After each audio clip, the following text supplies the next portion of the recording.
Folks, Black Star Network is here.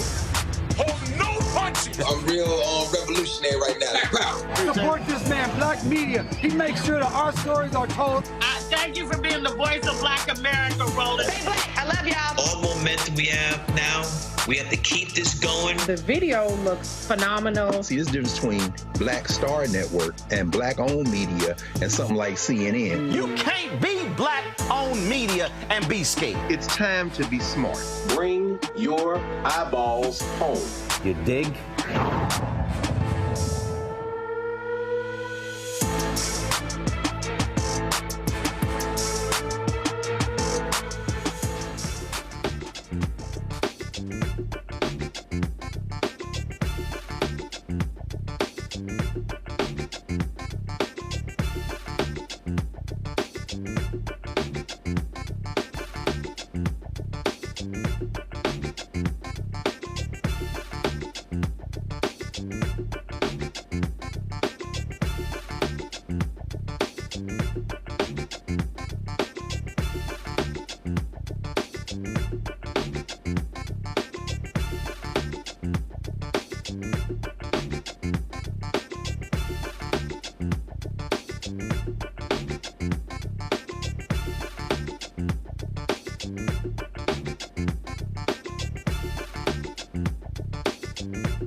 Wednesday, June 19th, 2024, coming up on Roland Unfiltered, streaming live on the Black Star Network on this Juneteenth federal holiday. We're focused on exactly what's going on. One of the issues we're talking about is the loophole that enables schools nationwide to ignore the importance of Juneteenth. We'll also talk to the CEO of OneUnited Bank, the largest Black-owned bank in the U.S., who says emancipation has 4 economic benefits. The grandmother of Juneteenth, Opal Lee, gets the keys to her new home in Fort Worth, built on the same land where their home was burned down by a racist white mob 85 years ago today. Also, my man, Gerald Horne, Dr. Gerald Horne, when I interviewed him for his book about the Texas emancipation, he talked about a very little known fact about Juneteenth. We're going to play some of that for you. Also, we'll pay tribute to Baseball Hall of Famer Willie Mays, the Say Hey Kid, who died at the age of 93.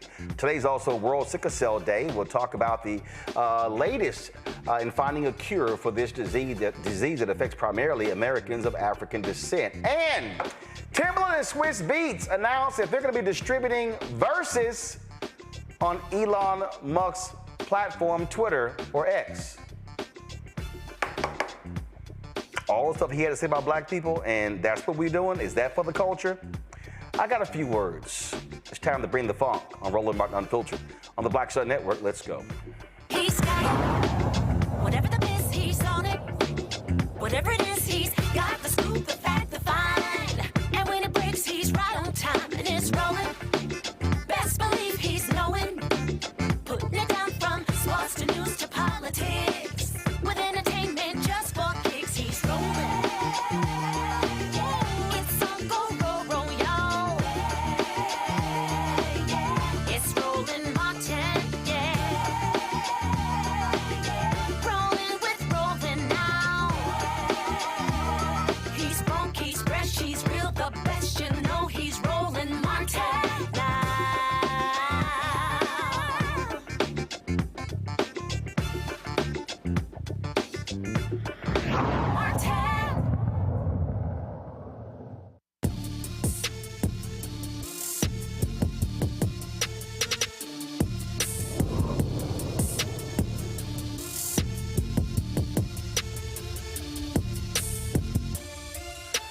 Yes, we're live today on Juneteenth. Why? Because y'all know white media not going to properly cover this black holiday, so that's why we do what we do. Of course, this has long been a state holiday in Texas since 1980. Of course, last year was the first year Juneteenth became a federal holiday. It is the only day that actually acknowledges the end of slavery in this country. That is when, of course, Union troops arrived in Galveston, Texas on this day, 1865, to announce to all of the enslaved people, excuse me, in Texas, that they were free. Now, keep in mind, the folks, they kept slavery going for 2 years there because you did not have empowered folks there. And so the racists continued the institution that took place there. Now, again, President Joe Biden last year made Juneteenth a national holiday. Well, actually, it was 2021. Of course, it was passed by Congress. And so all of this has been going on. And you know, this is driving the folk crazy who can't stand CRT, DEI, and all that good stuff. And so the question then is, can Juneteenth actually be talked about in classrooms? Well, Chris Stewart is the CEO of EdPost, a network of education activists and influencers who demand better education and a brighter future. Favorite child, he joins us now from St. Cloud, Minnesota. Chris, the thing that jumps out here when we talk about Juneteenth is how Republicans have been doing all they can to actually stop the teaching of black history in this country. And so what is the impact of that on Juneteenth? I mean, the impact on Juneteenth is that there are going to be a lot of teachers that self-censor themselves. They won't teach it. Some of them didn't want to teach it in the first place, so it becomes a good excuse to not do it. But for those that really do want to teach it, they have to fear that if a parent complains, if a community member complains, it could be even somebody not in the same community that can hear that it's going on in a classroom and complain to the state, that teacher could be in big trouble. So that's one of the effects and impacts. Straight up by law, though, it can be taught. It can be taught by law in all 50 states right now.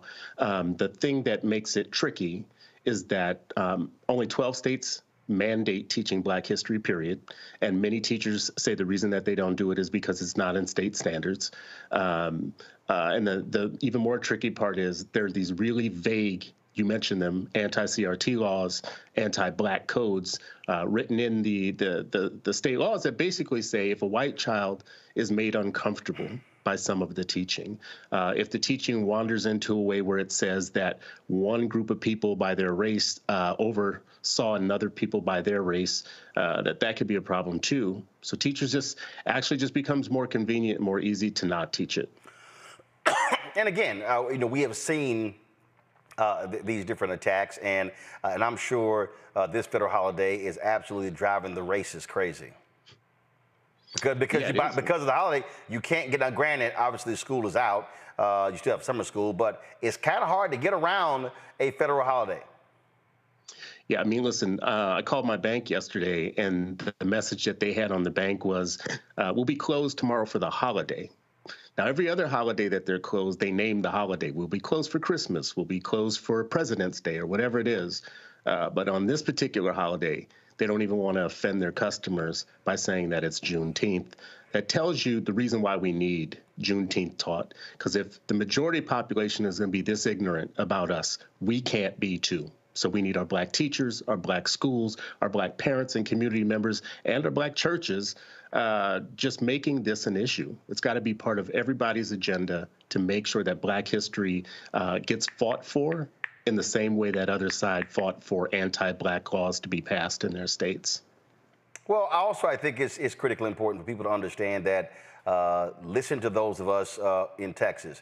Juneteenth was not about concerts and picnics, cookouts, barbecues, things along those lines. It was also about empowerment. It was about freedom. It was about voting freedom. It was about economic freedom, all aspects. And so that's what Juneteenth was about. And so I need people to keep that in mind as you now have nationwide Juneteenth celebrations. I think what you just hit on, Roland, is one of the answers, though. We put a lot on schools and we put a lot on classrooms. And what we have learned as Black parents and Black people over time is that we are turning our kids over every day to schools that don't look like us. They weren't made for us. They weren't made to help us reach our highest potential. And because of that, we can't fully rely on them to give us the full Black education that we need. So, I just want to give you your props. You've been the only relentlessly warrior type of person on the education part of this. It has basically made you a journalist and a public teacher. What you just said, what just came out your mouth is public teaching. And I just wish more people with a platform like yours at the size and the scale that you are at were kind of a warrior for us the way that you are on this particular issue, because everybody should be talking about it. We should be teaching ourselves and not waiting just for schools to do it. Well, the problem is that can't happen unless you own it. And the reality is when you look at a lot of the folks who are Black, who have shows on networks, they do not control the show. They don't own the show. Their producers determine what's going on. And very few of those hosts truly have the power to do so. And I think that's also part of the problem. Look, I had a Black host on a network show say that this person would have loved to have had me on the show, but her white producers did not like the title of my book, White Fear. And I was like, And I sent some notes, and the person said to me, you're preaching to the choir. I said, no, I don't need you to be the choir. I need you to be the senior pastor. Yeah, again, it's great to talk to you on Juneteenth, brother, because you prove all that wrong, though, right? You made a way where there's not a way. You built your own. You own yourself. That is actually the freedom story of Juneteenth, and that we all should be paying attention to. Prince said it. Own your masters. Don't let your masters own you. He walked around with slave on his face for a period of time. I'm sure you got more stories than that. And also, Roland, first of all, I just want to keep saying you play a pivotal role in this. But in your lifetime, you have watched how hard it is for us to get the MLK holiday, first of all. Absolutely. People think that was easy. They don't remember that it took work to even get that passed. And to see these Republicans go, well, Reagan signed it, he also opposed it. He had no choice to sign it because it was overwhelmingly approved by Congress, but that was not at all something that he wanted to do. And so I like to keep reminding folk of that. You ain't getting no credit. Matter of fact, I had some Black woman on my Instagram page actually say that, oh, Trump fought for Juneteenth, but Biden got all the credit. And I'm like, you out your damn mind if you think I'm going to let you just get away with that flat out lie. No, he did not. And, it's like, so, yeah, we ain't trying to hear that nonsense from these Black MAGA folk. No, and actually, you know what? It's just so good that you're there to call them out at a level in which we can be proud, because for many of us, we see this in our daily lives. We have to encounter ignorant people that we work with, that we report to, that we get jobs from, that we have to, get grants from if we're nonprofits, whatever. I do think our pathway to freedom is taking your story to heart. Be free, own yourself, teach yourself, though. Teach your own children. As much as you can, because schools should teach it, but they're not going to. And that's why I say to all our people, don't just sit here and wait and rely on them to do any of this. We take the lead as well. Chris, we appreciate it. Thanks a lot. Appreciate you, brother. Thank you so much. Folks, on this day, I cannot go without us recognizing this brother right here. Go to my iPad, Henry. This here is Texas State Representative Al Edwards. He is the father of Juneteenth. It was Al Edwards who carried the torch in Texas for years to get this to become a state holiday. Let's be perfectly clear. If there is no state holiday in Texas, there is no federal holiday in the United States. And so the Juneteenth begin to spread all around the country. This is the statue of Al Edwards, that State Representative Al Edwards, my good Alpha brother, that stands in Galveston, Texas, of course, where those Union troops came there. And so I just think it's important. But people need to understand this is not trying to say, oh, you're trying to take away from Opal Lee, who walked and campaigned for the national holiday. But you have to, if we're going to talk about history and the roots of Juneteenth, do understand that it was a long fight in Texas for it to become a state holiday, because Juneteenth originates in Texas. and it was State Representative Al Edwards. He died 4 years ago. It was during COVID, and he passed away. He had been ill for quite some time, but it's important on this day. And I posted something on Instagram, and his son posted a comment and said, appreciate you recognizing my dad on this day. So we all must understand what that particular history is. I want to go to my panel right now. Robert Patillo, host, People, Passion, Politics, News and Talk, 1380 WAOK out of Atlanta. Rebecca Carruthers, Vice President, Fair Elections Center, Washington, D.C. I made that point there, Rebecca, about in terms of how this is, because this is in its infancy. I believe that we as Black folks must do all we can to ensure that we are controlling the narrative of Juneteenth. At this not become this watered down, holiday that we're going to talk about freedom. No. We're going to talk about Black freedom. See, that's my problem with how folk. No. This ain't July 4th. This ain't Christmas. This ain't Thanksgiving. This is not Veterans Day, Memorial's Day. You can go on and on. This is a specific Black holiday that celebrates people of African descent being freed from the shackles of slavery, which was the law of the land for 243 years. And with those extra 2 years, 245 in Texas. Happy Juneteenth, Roland. We refuse to let corporations like Walmart sell Juneteenth ice cream because that's not what this thing is about. I have to think about my ancestor, my great-great-great-grandfather, Henry Carruthers, who ended slavery in Navarro County, Texas.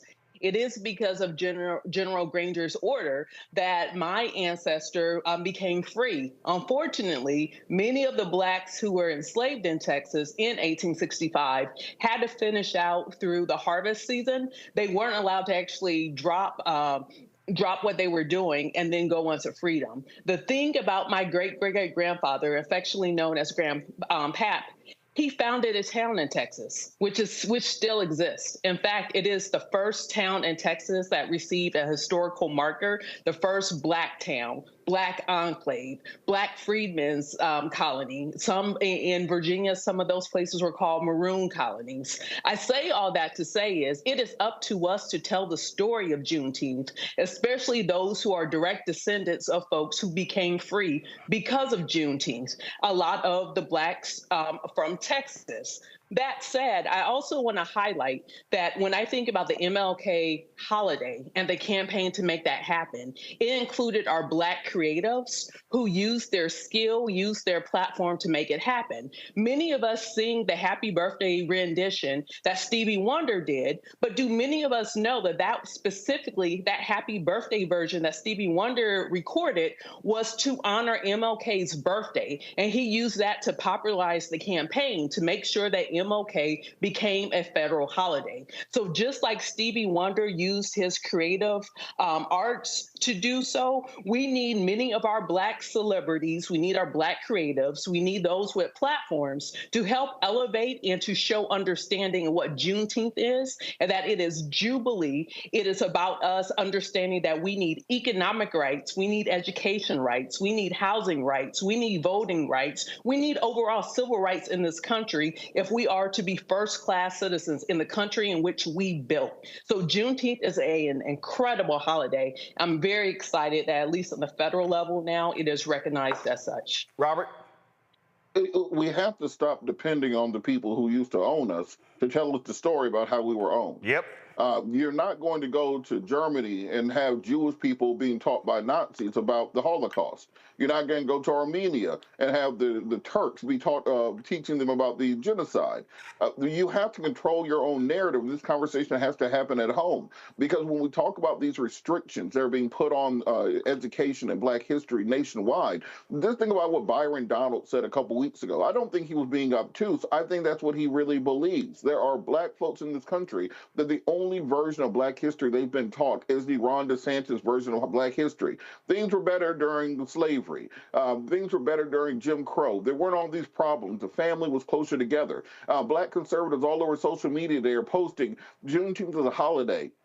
when we celebrate Republicans freeing the slaves from Democrats, etc., because they're separating the holiday from the history around it. And we have to take this, and this would be a point in time where civil rights organizations around the country are holding not barbecues, but town hall meetings, where black colleges and universities are bringing in high school students who are out for the summertime and bringing them into the lecture hall so they can learn not just about Juneteenth, but the entire process of emancipation, the process that started at the beginning of the 19th century and lasted all the way through till today, because we are still not fully free in this country. It's one thing, it's great to commemorate and celebrate the freedoms we have had, but we can't stop and talk about the unfinished work of Reconstruction as existed, and the fact that we have still until this day not completed the work of being fully emancipated and been given the reparations that we deserve in this nation. And as we have both presidential campaigns running around the country, talking to black voters, trying to bring in the black vote. You know, Donald Trump is in Detroit at a black church. He's dragging Byron Donald and Tim Scott around the country with them. Kamala Harris is in Atlanta meeting with Quavo talking about gun violence. Do we have to put on the agenda that both parties need to understand that this is a fight for reparations? This is a fight to repair the damage that was done through chattel slavery, to repair the damage that was done through 200 years of being owned as animals in this country, and the fact that we have never completed the process of rebuilding black communities and putting us back in the economic status that we deserve to be at within this nation.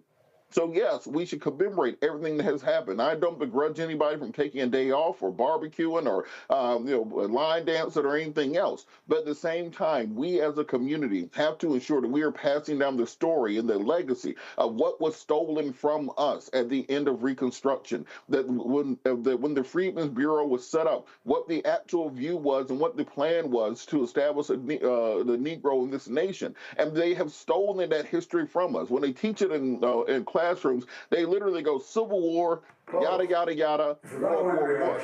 We have to put our information, our history out there, or else that history will be lost. Come back. I want to talk about black empowerment and then what happens when we also put our culture in the hands of white nationalists. Yes, I'm talking about Timberland Swiss Beats cutting a deal to distribute Verzuz on Elon Musk X. I'm going to deal with that next, right here on Roland Martin Unfiltered on the Black Star Network, Juneteenth edition 2024. Back in a moment.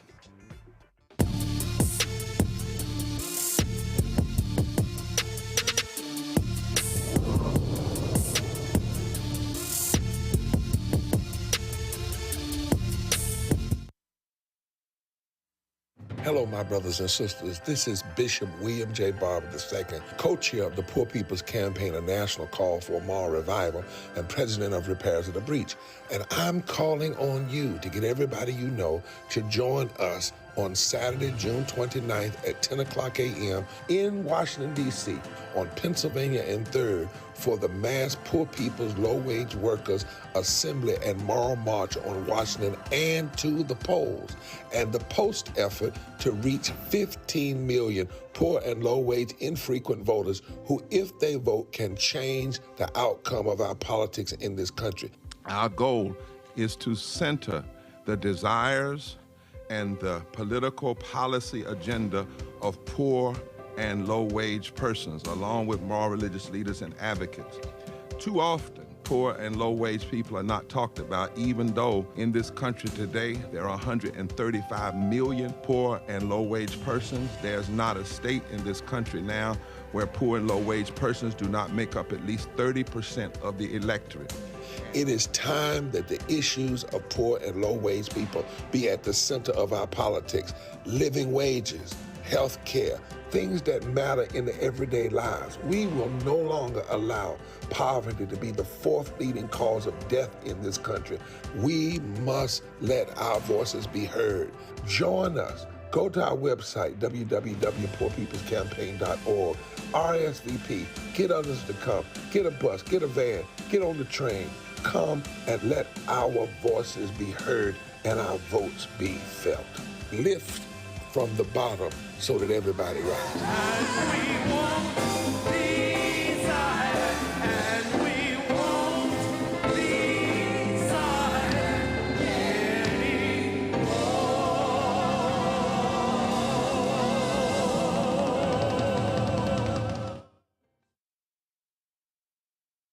Trails. We define our future. We are the heart and soul of America. This Juneteenth, we celebrate freedom. Freedom to live, breathe, play, choose, marry, and vote. We are one America. And with Joe Biden and Kamala Harris, we're ready to face the future. Together. We can't stop now. I'm Joe Biden, and I approve this message. Hello, I'm Paula J. Parker, truly proud of the Proud Family. I am Tommy Davidson. I play Oscar on Proud Family, Louder and Proud. Hi, I'm Jo Marie Payton, voice of Sugar Mama on Disney's Louder and Prouder, Disney Plus. And I'm with Roland Martin on Unfiltered.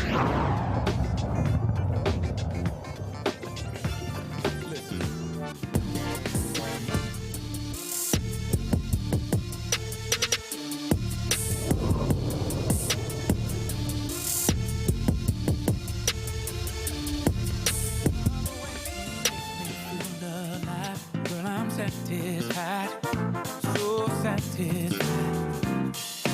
When you came into my life, I never thought I'd find someone like you. Lately you've been acting kind of strange. Now I'm insecure, and I gotta let you know today.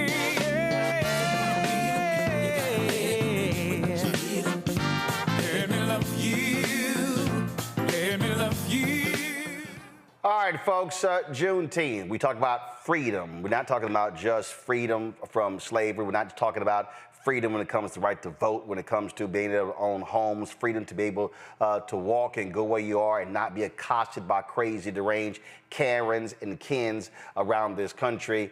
It's also, when we talk about economic freedom, when you look at the numbers are stark. Black home ownership has never hit 50% in this country. Also, when you look at the home foreclosure crisis that took place in 2008, 2009, 2010, some 53% of black wealth was wiped out. Now, we spend money.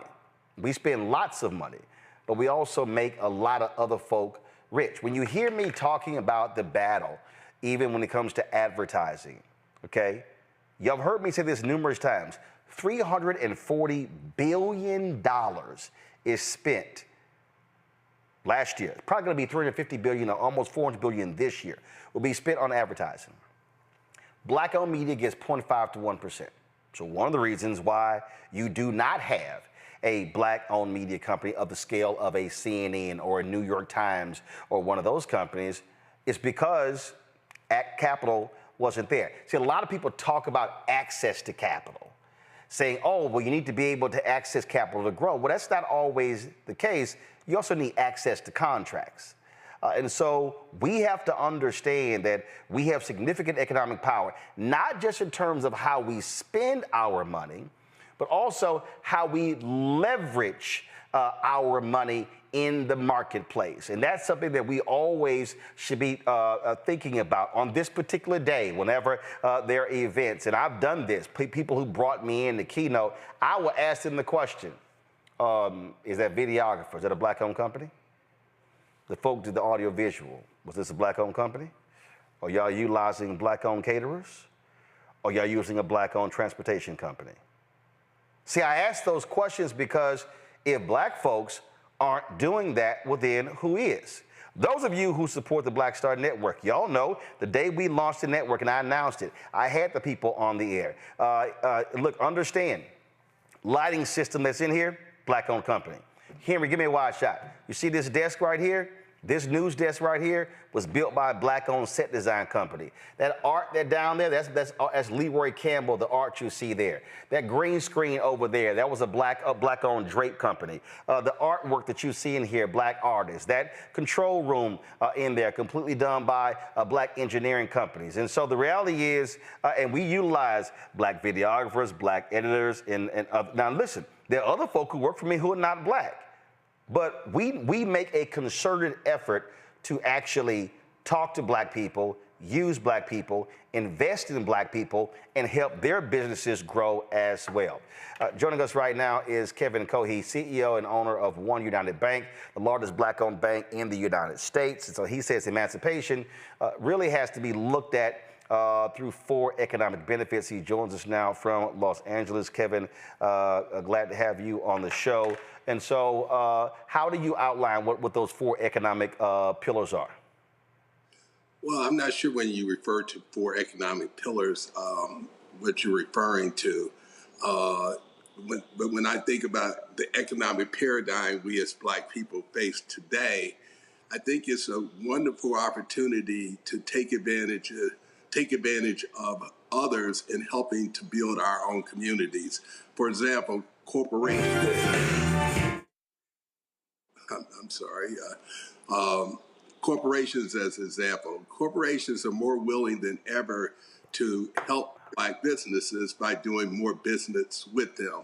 And I think there's a real opportunity to use holidays like Juneteenth to remind America of its obligation to Black Americans going back to when we were enslaved. We continue to overcome the vestiges of first slavery, then Jim Crow, and now we're challenged by living in a country where financial literacy is simply not taught. K through 12, we don't teach financial literacy, even though that's one of the most important topics that affects our lives. Okay, so on that right there, when you say teach financial literacy, be specific. What is it that we should be talking about when we talk about financial literacy? That phrase is often used a lot by folks, but what does that actually mean? What does that look like? Okay, what it means is K through 12, that we receive a specific curriculum that teaches us all the basic principles of finance, so that as very young children in high school will know about real estate transactions. Children in junior high school will know about stocks and bonds. Children in high school will know about things like trust. It's that lack of financial literacy that is probably the largest factor suppressing our economic growth right now. Okay, so here's the whole deal. We know that that's not happening in schools. Okay, well, what should then be happening in terms of our community? Same thing we talk about Black history. We know what they're not teaching. The reality is they're not going to teach us financial literacy. The reality is when the Freedmen's Bank was set up after the end of the war, that actually was one of the role and responsibilities of the Freedmen's Bank to provide financial literacy for the freed people of African descent who were slaves. But the problem is, we know Lincoln was killed 2 months later, that racist Johnson came in and pretty much, and you had what modern day some $3 billion in Black assets was stolen out of the Freedmen's Bank. And so we keep talking about we need it, but waiting on them to do it ain't gonna happen. So from a community standpoint, organizations, explain to folks who are watching how you think that should be taught, so we're not waiting on them, we can start doing it for ourselves. Okay, but specifically, it is happening.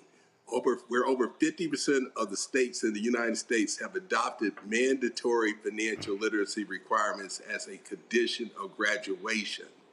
So it is happening. We as Black Americans need to be the foremost advocates of ensuring that the rest of the states adopt legislation that require mandatory financial literacy. It's one of the most important issues facing us as a people. So we are making progress. Their legislation is passing. We should just be behind it. It's one of those issues that Black America is not thrown the full weight of its authority behind, even though we're one of the groups that will benefit most. Roland, so I can be clear here, passing this legislation, it's been calculated, is worth $127,000 over a person's lifetime. So when you're talking about things like closing equality gaps, racial wealth gaps, income gaps, that kind of thing, the single thing is worth over $100,000 to each child that receives it over its lifetime. So we are in a position to advocate with state and local government to say, look, we're not playing around with you, okay? We are entitled to this kind of education. It's the most important thing that our people are going to deal with in their lives. With all due respect, you're not going to solve very many chemistry problems, very many biology problems, but you're going to be solving financial problems every single day for the rest of your life. Teach us what we need to know. Teach our children what they need to know so we can be effective in society. Right. We dealt with slavery. Then you put Jim Crow on us. Then we dealt with Jim Crow. Now you're sitting there and running a society where you're not teaching us financial literacy, the most important skill we need to have to be effective as participants in this society. Well, look, I've long said in a capitalist society, they want to keep some folks clueless on some of these issues compared to others. One more question for you before I go to my panel, and that is we talk about moving forward. I also believe it's critically important that we also move as a collective. What I mean by moving as a collective, it's utilizing our collective power. What I've said to numerous black organizations is that when we're talking about, whether we're talking about advertising, if we're talking about venture capital, if we're talking about all these different areas. First of all, when you talk about venture capital in this country, venture capital in this country depends upon pension funds. So we talk about where's the money coming from? That's a lot of black folks who are school teachers, city workers, county workers, state workers, federal workers. And so that money being invested, that's the money of a lot of those folks. And so we can change, I believe, private equity as opposed to trying to operate from the top, trying to hopefully they get religion by being safe from the bottom. No, if y'all don't have black investment folks, then you're not going to have access to these dollars. Again, that's using our political power, our collective power. It's also what Dr. King said April 3rd, 1968, when he called it redistribute the pain. He made it clear, those who do not do business with us, we don't do business with them. And he said it. We don't need to throw a Molotov cocktail. We don't need to have an argument or a fight. He said, when we pull our money, then they will pay attention. Well, and I agree with you. I do think it's critically important that we motivate both corporations and governmental entities to do business with black people, period. Now, I do think that there's a real opportunity right now in this post-George Floyd environment. We are definitely seeing movement in corporate America, significant movement in corporate America, where they're doing much more business than they've ever done before, both in terms of providing capital, but also making their resources available to minority-owned companies to help them to improve the products and services that they're delivering. So there is progress being made. Our voices are being heard. We just have to, as you pointed out, we have to act as a coalition to speed up that pace of change. Yeah, see, I'm not interested in waiting. I remember we were battling on the advertising front. And had a brother, he made a comment, he said, these things take time. And I said, bro, you 78. Every year, every day over 70 for you as a black man is a bonus day. I said, I ain't trying to sit here and wait another 20, 30, 40 years. And so I think it's important for us to be pushing and prodding the sense of urgency. I made it clear after the death of George Floyd. I said that the failure of the first Reconstruction, first of all, the success of the first Reconstruction was legislative. 13th, 14th, 15th Amendments, the Reconstruction Amendments. Then, of course, you go to 1877, you have then usher in 92 years of Jim Crow. Then you get the second Reconstruction movement, which I call the Black Civil Rights Movement or the Black Freedom Movement. Well, guess what? That dealt with laws, Voting Rights Act, Civil Rights Act, Fair Housing Act. But the money was still never dealt with. After the death of George Floyd, I said to folks, if you look at the failure of the first two, they never dealt with the money, and there was only a 3, 4, 5 year period where white folks did what was right, then all of a sudden it's kind of like, okay, we're clear. I said, let's not let that happen now. I said, this needs to be a sustained effort for a minimum of 20 years. I said, don't let off the gas, don't let up, but a lot of folks did. And now what we've seen is the attacks on DEI. We see the attacks on the Fearless Fund, the attacks on law firms and other corporate programs, because folks are saying, let's attack the economic underpinning that has created these opportunities for African Americans. We've got to make sure that we don't let that happen. You are 1,000% correct. and we should do that. We should take advantage of things like Juneteenth Day. I mean, that's a holiday that celebrates our freedom. And as a byproduct of celebrating our freedom, it's a time for us to push for more diversity and inclusion in our economy. It benefits everybody. Getting rid of slavery was the best decision this country ever made from both a social and an economic standpoint. What you're talking about was what it takes to continue to build on that economic dividend that our society has. And what you're saying is that we have to represent ourselves effectively with the government and with corporations in order to achieve the things that we need to achieve. Here again, for us, it starts with give us the education, give us the knowledge. If you give us the knowledge that you should have given us, then we are so good as people and so effective that we're given a fair playing field that we will help to build America. We made America America. The reason America is directly because of Black people. This emancipation thing, that's why Juneteenth is a big deal. It's a celebration of America is the greatest country in the world. Why? Because it freed the slaves. That's what made us have the best team, to use a sports analogy. Robert? Thank you so much for everything that you're doing, and the conversation is so riveting. I do have this question. I used to live in Chinatown when I lived in Chicago for a year, right there, 28th and Wentworth. And I noticed that when you would go into each of the shops there, everybody there, of course, was part of that same community. But in addition to that, they didn't have to have community conversations and symposiums about teaching financial literacy. They just had a 9-year-old working the cash register. And they made sure that everybody in their community was working towards that same goal. How can we move from kind of this obtuse level of conversations about having the conversation about financial literacy and transition that into just direct action where people can understand, well, the best way to teach your kids financial literacy to put them on the cash register when they're 10 years old and have them work through the bills and how to found a business directly with you. How can we reintroduce that as opposed to very much these kind of academic conversations I feel like we often fall into? Okay. Make it mandatory that the public school systems teach our kids the information that they need to teach them. They owe us that. We're entitled to receive the training that we need to be effective in life.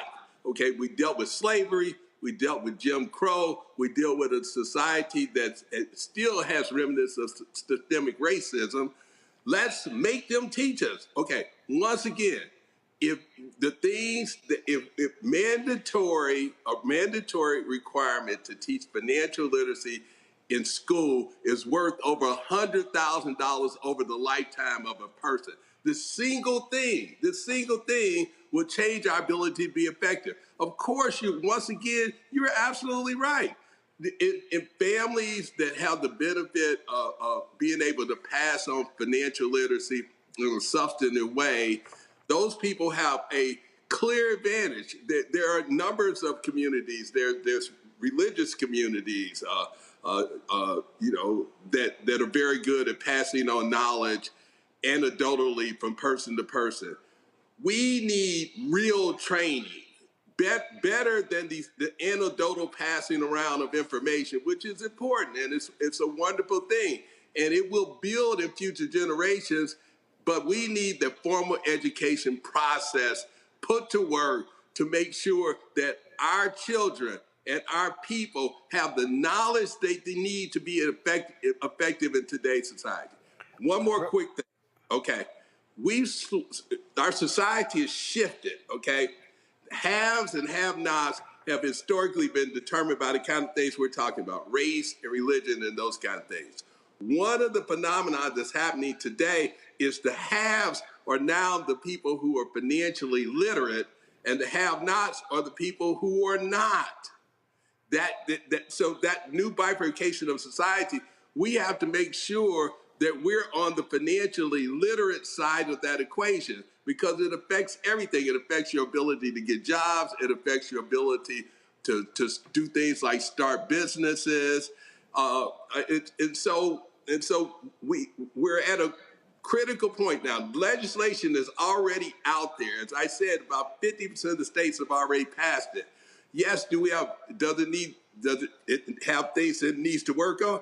Absolutely. But the group that is in the best position and it's one of the groups that will benefit the most from mandatory education requirement is Black Americans. We should make them do it.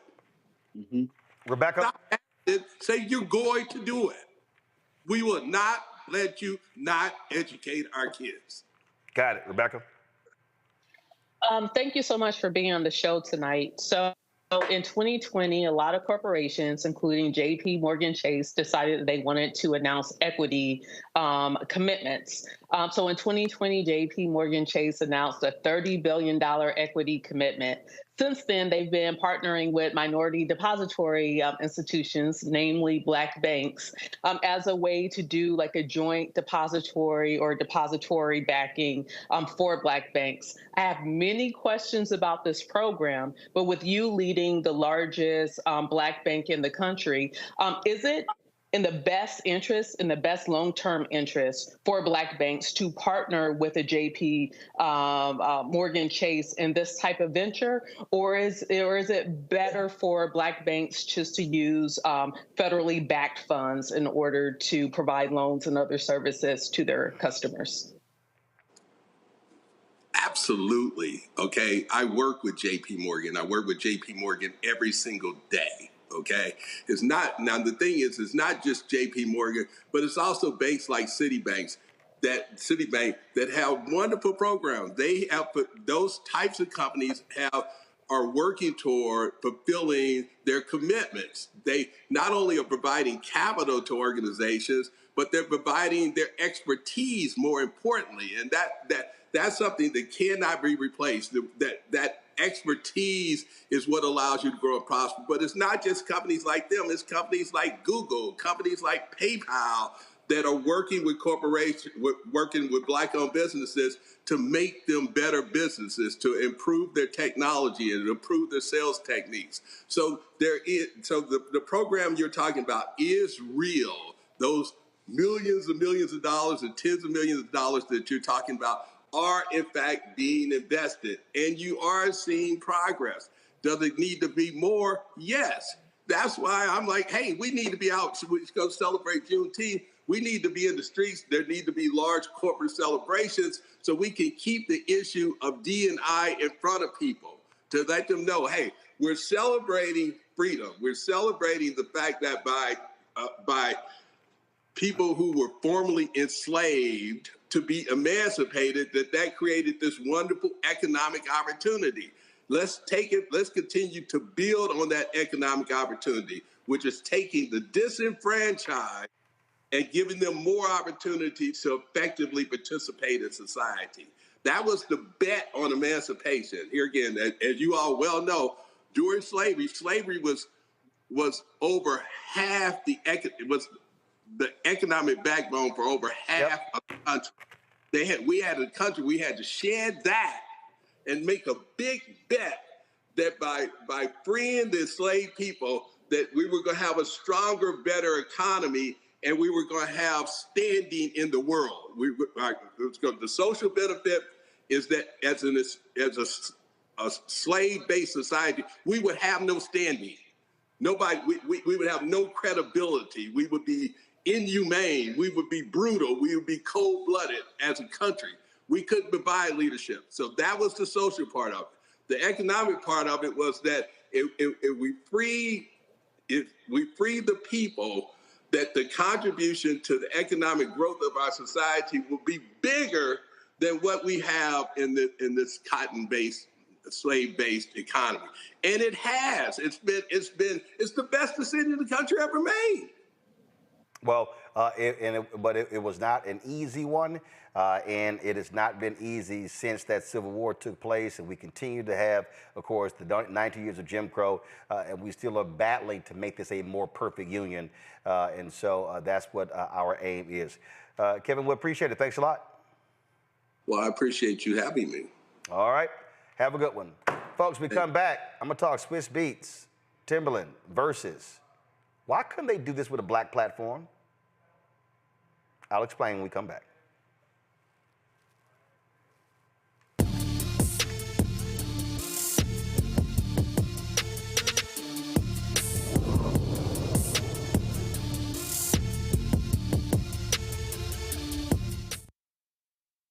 When you talk about blackness and what happens in black culture, we're about covering these things that matter to us, speaking to our issues and concerns. This is a genuine people-powered movement. There's a lot of stuff that we're not getting. You get it, and you spread the word. We wish to plead our own cause. Too long have others spoken for us. We cannot tell our own story if we can't pay for it. This is about covering us. Invest in black-owned media. Your dollars matter. We don't have to keep asking them to cover our stuff. So please support us in what we do, folks. We want to hit 2,000 people, $50 this month, raise $100,000. We're behind 100,000, so we want to hit that. Your money makes this possible. Checks and money orders go to P.O. Box 57196, Washington, D.C. 20037-0196. The Cash App is $RM Unfiltered. PayPal is R Martin Unfiltered. Venmo is RM Unfiltered. Zelle is Roland at RolandSMartin.com. Bruce Smith, creator and executive producer of the Proud Family, Louder and Prouder. And you're watching Roland Martin Unfiltered.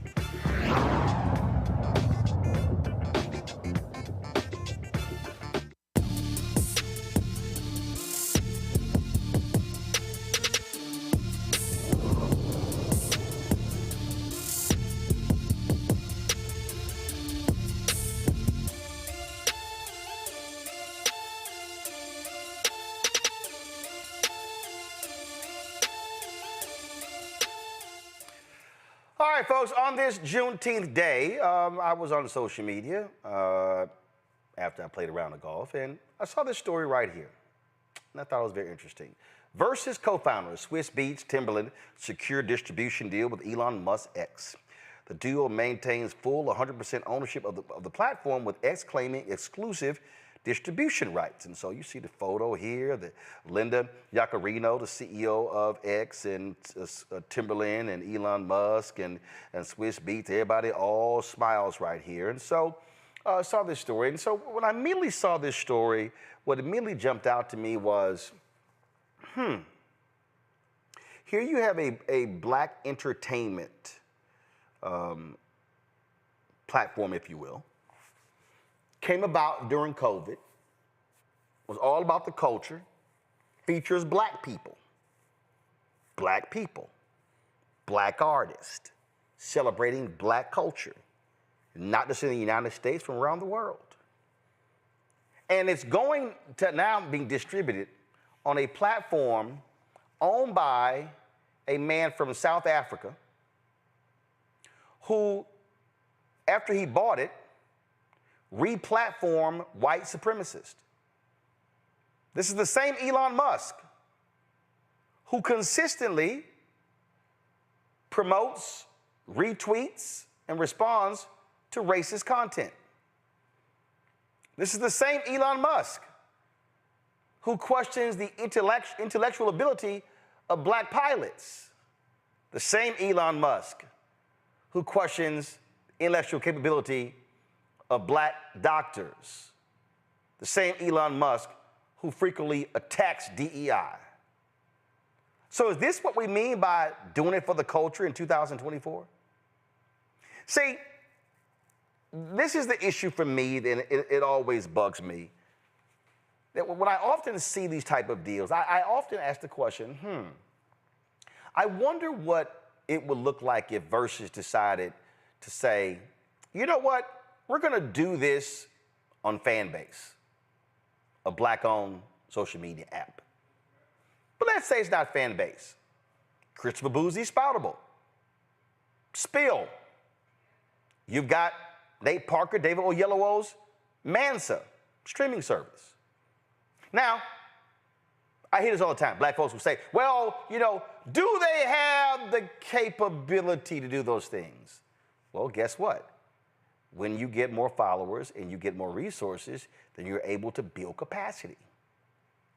I've often wondered why, when I look at present day artists, and I look at how many of them talk about black empowerment and talk about doing it for the culture. And I'm always asking, well, who's doing it for the culture? Are they cutting deals really where they get rich? Or is it actually for the culture?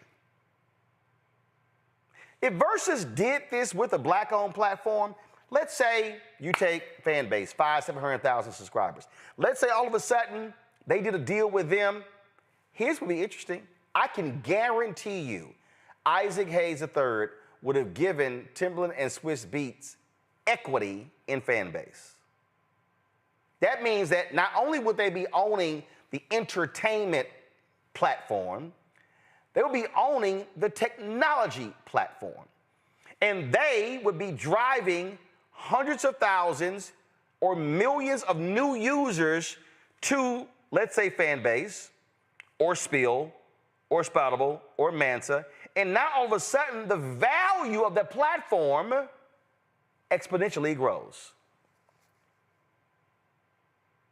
I know some of you may say, well, you know, who's done that? Well, I'll give you a perfect example. Tyler did that. When Tyler cut a deal with OWN, and he brought his shows to OWN, OWN's ratings went through the roof.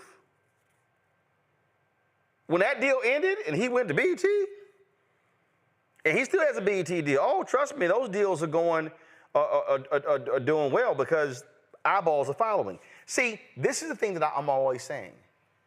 Black people, our eyeballs go.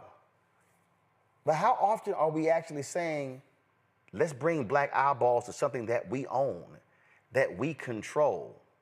Why make Elon Musk Twitter/X bigger and make him richer? See, at some point, consciousness, to me, has to enter into this conversation.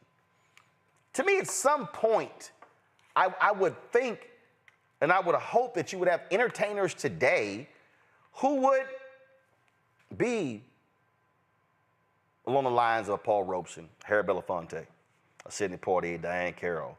When I think about Melvin Van Peebles, I can go on and on and on. Dick Gregory and others. It's called not just having a conscience, but being conscientious. And see, what we have to do is go beyond this idea of for and no more, or it's just me. You know, a guy asked me this question, which I thought was interesting. We were having this discussion, and he said, well, let me ask you a question, Roland. He said, if you could do a deal where you made $500 million, or you and 9 others who you know who are in this ownership space could make $50 million each, which one would you take? I said, easy decision. He's like, what? I said, 50 million. He's like, what? Are you serious? I said, yes, I'm very serious. I said, see, what you don't understand is I understand collective. See, if I make 50 million and my boy makes 50 million and my homegirl makes 50 million, that's 9 other lineages. That's 9 other families. That, now all of a sudden, that's not one person keeping it all for himself. I say this all the time. I've told Byron Allen this. I've told other black-owned media owners this. One person can't eat it all. Literally. In the advertising space, Disney can't eat all of it. Comcast can't eat all of it. So why should we operate that way? I just really wish we had more black entertainers today who are thinking about their leverage, power, and influence and actually using it to build black-owned institutions. And here's the deal. Fan base is not only for African Americans. But if we have the ability, if you have an individual or individuals who have enormous following, how hard is it to say, you know what? I could do this deal over here And we could do this deal and make a lot more money up front, or we could shift our following here and build something that goes way beyond Verzuz. That's a platform. Last point, I'll say this before I go to Rebecca and Robert for comments. White America has always been fine when we were the show. If we singing on stage, if we dancing on stage, and if we hitting the ball, if we making baskets, if we running the ball, y'all, that's the show. They've always focused on the business of the show. And this, to me, is a perfect example of where I wish those two brothers, Timberland and Swiss Beats, had said, no, we're not going to bring this unique black cultural institution to a platform owned by a man who literally degrades black people on a regular basis. I'm sorry, you simply cannot get that. And I don't care if he put a bunch of money on the table, because you know what? Wherever black eyeballs go, the money follows. And I can guarantee you, if Verzuz was on Fanbase or some other black platform and it blew up like it, of course, we saw during COVID, the money would be there, the sponsors would be there, the advertisers would be there, they would be all there. Hopefully, more of us will learn that one day, where we learn to say, no, I'm good. I'm gonna pass up the short money because I'm gonna build something that could actually make me a hell of a lot more money than what you're offering me today. Rebecca. You know what, Roland? Not every black person understands how to build for the culture, because quite frankly, what Swizz Beatz and Timberland did was so iconic during the pandemic, but I don't think they ever had a plan for it once it blew up. This is not the first time that, in my opinion, that they entered into a bad business deal when it comes to Verzuz. They tried to do a deal with Triller, that fell apart. That didn't work out. The thing that makes this so heinous is that not only is Elon Musk a racist, he is anti-black. He is anti-black culture. So to take something that is inherently built on black culture, put it in an environment that is anti-black culture, it will not be successful, because it will not be able to thrive in that type of environment. The other issue is that Elon Musk, he's down over 20% of X, formerly Twitter, subscriptions or membership, because people just don't like what he's turned X into.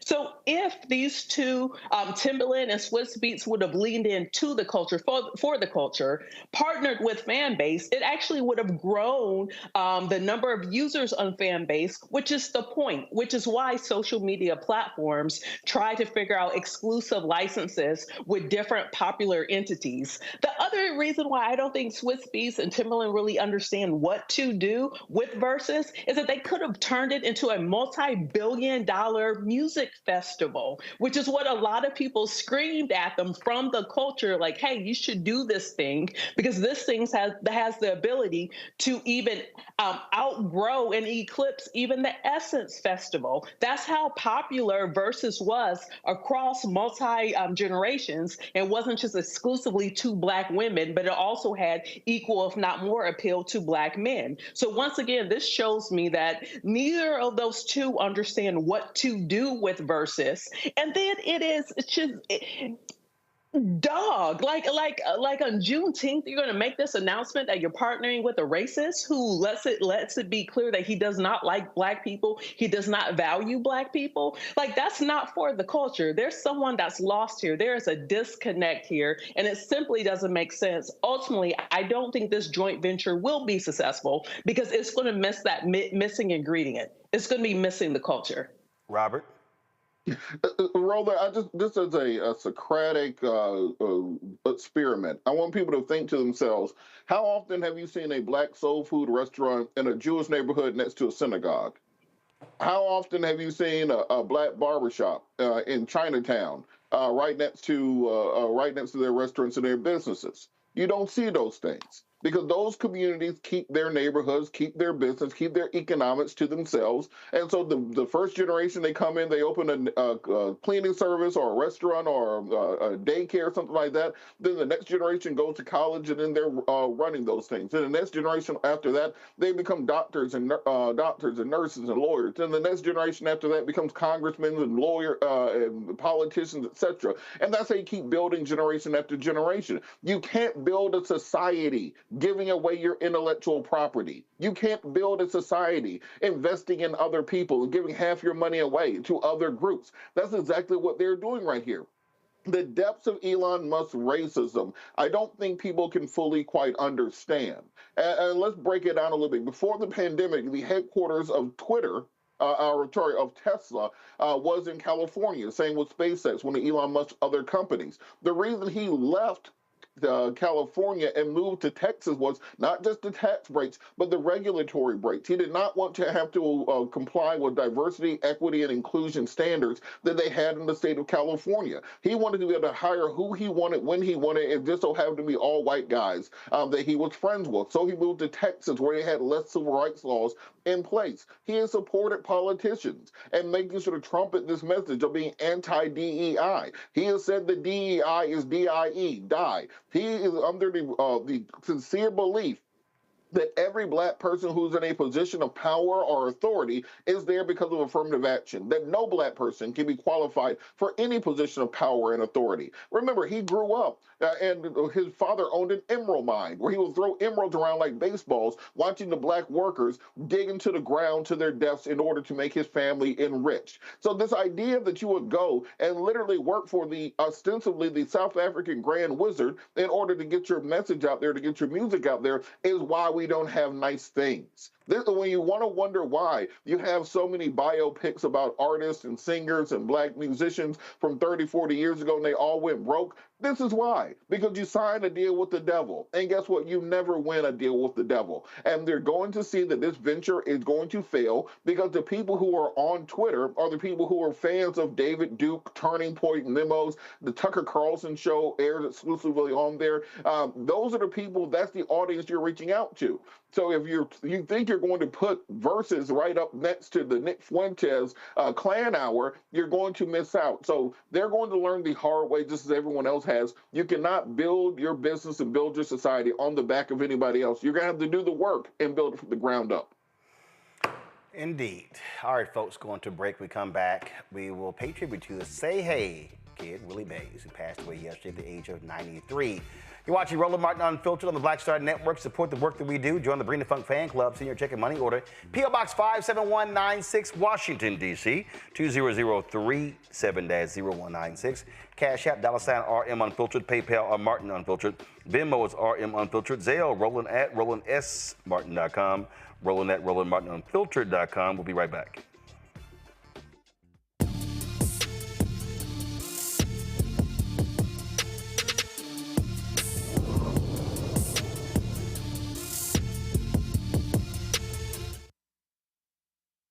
We are the culture. We blaze trails. We define our future. We are the heart and soul of America. This Juneteenth, we celebrate freedom. Freedom to live, breathe, play, choose, marry, and vote. We are one America. And with Joe Biden and Kamala Harris, we're ready to face the future. Together, we can't stop now. I'm Joe Biden, and I approve this message. Me, Sherry Shepard, with Sammy Roman. I'm Dr. Robin B., pharmacist and fitness coach, and you're watching Roland Martin Unfiltered.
Mays was called the greatest all-around baseball player ever. The Say Hey Kid had a professional baseball career that spanned 4 decades, beginning with the Negro Leagues in the late 1940s and ending with the New York Mets in 1972.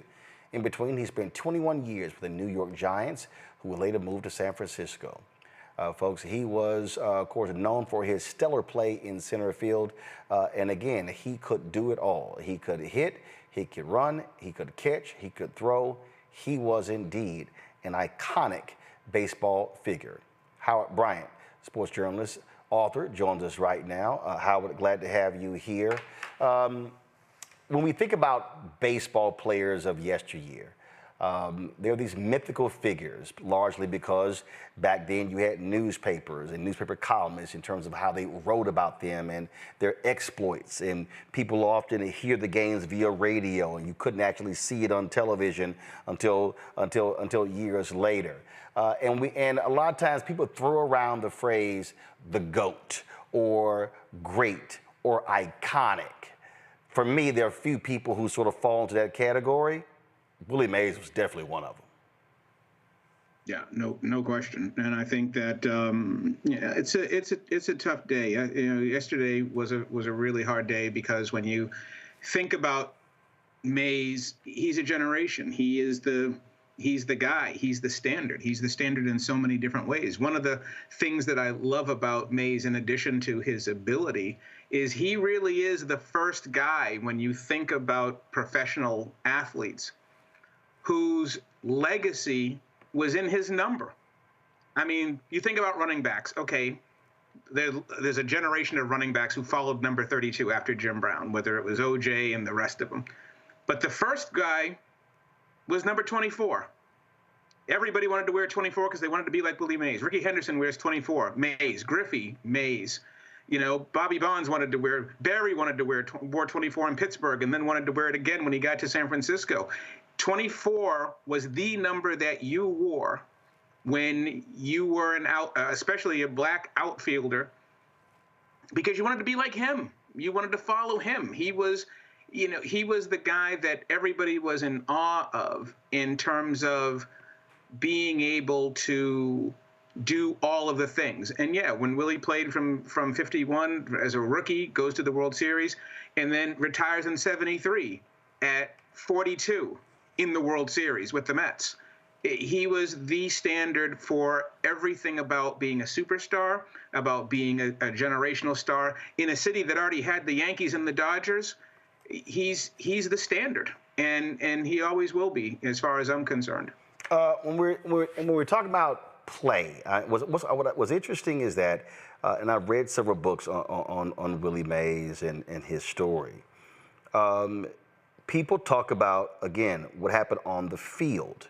When you think about that generation of athletes, if you're talking Jim Brown, if you're talking Bill Russell, if you're talking Kareem Abdul-Jabbar, if you're talking Kurt Flood, but we can go on and on and on in terms of players during that period. For Mays, it was all about baseball. He wasn't necessarily this active figure in the civil rights movement, things along those lines. He was focused on the game. Yeah, he was focused on the game, but that's not really accurate, Roland. Okay. It's hard for Mays. Like, we talk about this a lot when you think about the history of Willie Mays, because he was the guy in a lot of ways who made it easy for white fans to love him. Okay. Because he was so focused on the game, to your point. He was the guy, he was the anti-Jackie Robinson in a lot of ways, where Robinson wanted to know your politics before you cheered for him. He didn't want you to cheer for him if you didn't have the right politics. He wanted you to understand that rooting for him, that supporting him, also meant supporting him as a man. And he put that right in your face. And he put that in your face for the 10 years that he played. And there were people, both black and white, who were tired of the fact that Jackie Robinson was so intense about being black. And the contrast to that was, well, why can't you be more like Willie? Because Willie just made you feel good.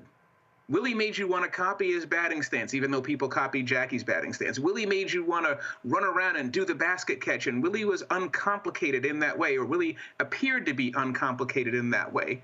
because Willie didn't put that on you specifically. But Willie Mays came up the same years as Jackie Robinson did. Willie was born in 1931. Willie was passed over by the Boston Red Sox the same way that Jackie Robinson was. Willie trained in spring training in Scottsdale, Arizona, which was a sundown town with the Giants, with the New York Giants, which meant that no blacks were allowed after sundown in Scottsdale. So Willie had to stay 17 miles away from his teammates in Phoenix. So Willie went through all of it. Willie was humiliated. When Willie went to San Francisco, liberal San Francisco, he couldn't buy a house in the peninsula, even though he was Willie Mays. And everybody cheered for Willie, and everybody wanted to be like Willie, but they didn't want Willie to live next door. And Willie held a lot of that in, and Willie didn't carry it the same way Jackie did, because Willie was here to entertain you. And when Jackie wrote his second memoir, not really a memoir, but he wrote another book called Baseball Has Done It in 1964, he criticized Willie for it. You're the guy that everybody loves. You're the best player in the game. Maybe you're the best player any of us have ever seen. Why aren't you using your power?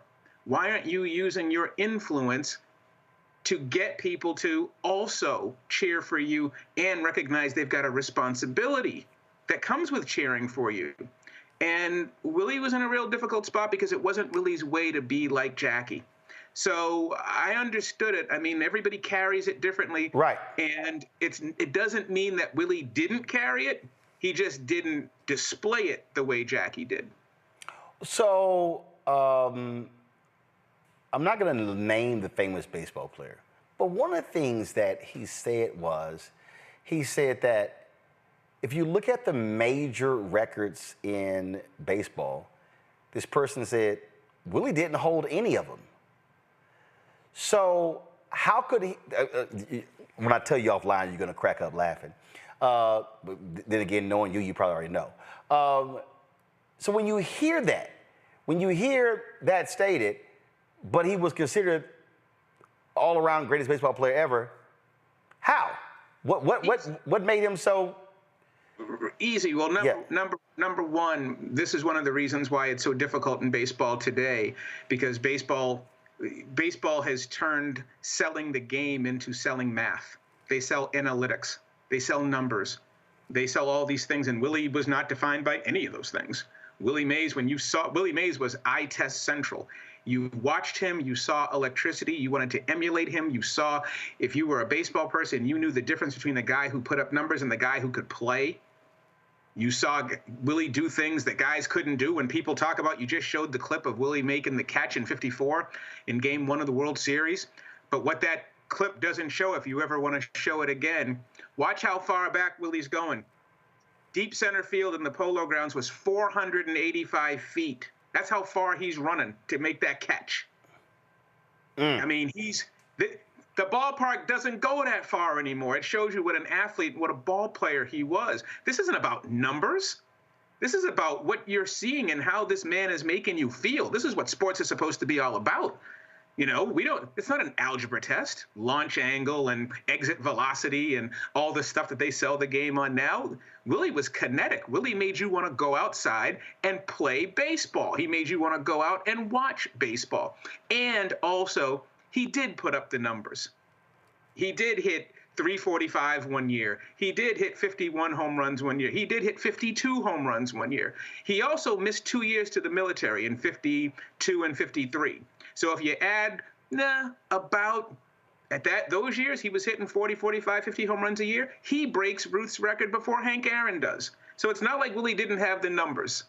So let's face it, Willie also had 500 home runs and 3,000 hits, 32-83. So as much as you may want to look at those numbers and go, okay, Willie didn't end with all the numbers. He was absolutely the leader of a lot of those numbers when he was playing. I think it's hilarious you were talking about that catch. This was an old-timers game. So for a lot of people don't know, they used to literally have these games, but then too many of these old-timers were getting hurt in these games.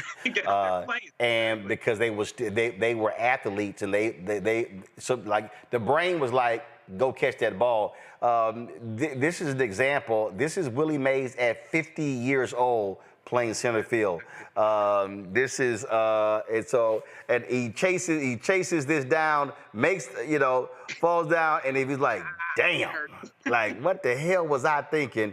But you put him out in center field with a glove, he is going to go after it because the fans are watching. All right. Mm-hmm. Yeah, that hamstring hurts.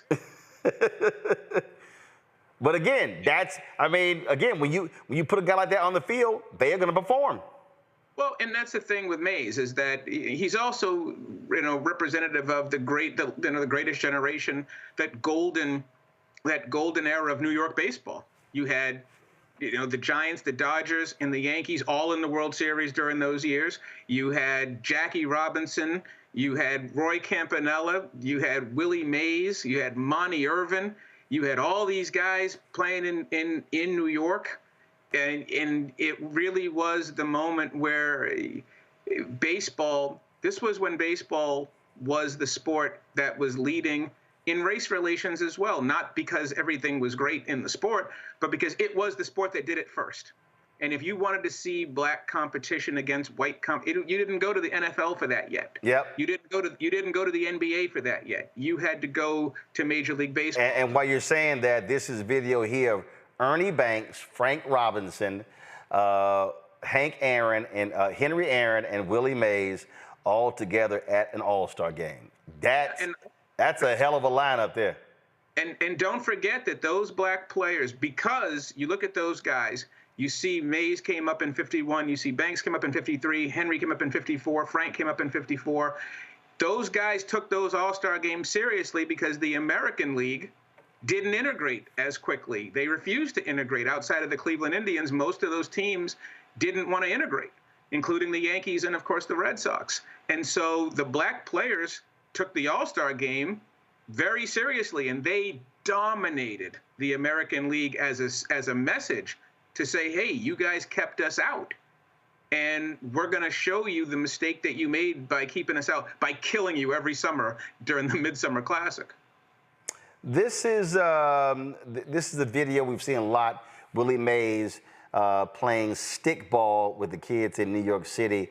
I also think what is so different about, obviously, players back then, and not just baseball players. I think when you think about Muhammad Ali, when he would be walking the streets of Harlem, when you think about Joe Louis and all this. I mean, here's a piece I think people forget. They couldn't live many places. So they were living right there where everybody else was who was black. So their interactions with kids and adults in restaurants and stores, because they could not live in the suburb, in the mansions. And so their connection to the community, and it's not a diss on players after them, but it's just a different relationship because you actually could see them, touch them, talk to them. Well, not only that, but this is what happens when the game becomes a business, when it becomes an industry. Back then, Willie Mays signed his first contract. He was making $5,000 a year. And so, and yes, he could only, you're living in Harlem, the polo grounds are in Harlem, and you're looking at this guy as a member of the community. He's a part of you. His kids and Jackie Robinson's kids, they're going to school. They're in the school system. They're in the school district. You watch them, and these are the things that we lose when we talk about all of the money and the changes in the game and everything else. And that's why people have so much nostalgia for it, because when you watch a player like Mays, you're not just thinking about him, you're also thinking about yourself. You're thinking about your time, and you're thinking about the games on the radio. And that's the difference that baseball, it's the power of baseball. You're thinking about your family and, listening to the games on the radio with your family. My dad and I used to watch the games, or we used to go to the games or whatever. And Mays represented so much of that, and he represented it on two coasts. And once again, when you think about the people that make you want to care about sports, you don't have that in baseball today. There's no LeBron James equivalent in baseball today. There was a time when Willie Mays is the most famous name in sports. Those days in baseball are long over. Yep. It's all gone. And so when you think about, when you think about as we get older, we protect our own time. We're thinking about our time as well in the years that we've traveled and the people that we loved who aren't here anymore. And how much I remember listening to the old timers when I was in my 20s telling me, yeah, you know, if you never saw Mays play, you didn't know baseball. And if you didn't see Jim Brown, you don't know football. And so all of it, especially for black people during that period, because it's the integration era in the 20th century of sports. It's that second age from the immigration to integration to economics. This is the period where black people become front and center in the culture. It didn't happen with the doctors and the lawyers and the professors. It happened with the athletes. And Mays was one of the first guys that we saw. Robert? And we're talking about this all the time, the lack of the black participation in baseball today. And, you know, my dad grew up or lived in Harlem at the time. He went to the Polo Grounds. He went to Ebbets Field. I grew up kind of immersed in that culture. What do you think has to happen for this new generation to have that same connection to the sport that they used to have? And then I think about it all the time. I was watching the UFL championship game this weekend, thinking to myself that there's a kick returner who's never going to make it in the NFL, but who will make a hell of a center fielder and can make $500 million playing, but they just don't have the focus that you built that as a skill. What do you think it will take to get us back to being the baseball culture? Well, I think what's been lost is the money. When I talk about baseball, you know, baseball is a white suburban sport reinforced by foreign labor. That's what baseball is. Baseball used to be an American game, and that American game was always looking for the cheapest source of talent. Back in the day, it was the Negro Leagues. That's where you went for your talent. Today, baseball has billions of dollars of infrastructure in the Dominican Republic and in Venezuela, and that's where they look for their players. And the fact that the money is so big now, baseball does not develop its own players anymore. So baseball is going to college.